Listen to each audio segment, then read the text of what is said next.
जी अस्सलाम वालेकुम, क्या हाल चाल है सबका? ठीक ठाक है। आज 21 जुलाई 2023 ये रात सारी बारिश होती रही है।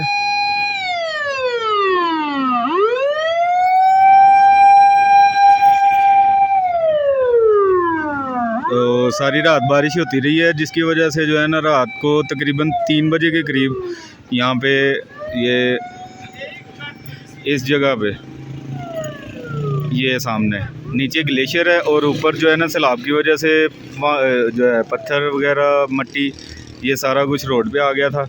और यहाँ इस जगह पे जो है ना क्रेन लगी हुई थी।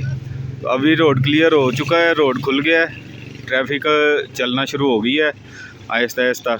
पहले उन्होंने इस तरफ से ट्रैफिक चलाना शुरू किया है और लंबी लाइनें लगी हुई हैं। ये देखें पीछे बाज़ार तक लंबी लाइनें लगी हुई हैं और जितनी लंबी लाइनें इस साइड पे हैं उतनी ही लंबी लाइनें दूसरी साइड पे हैं। ये दूसरी साइड पे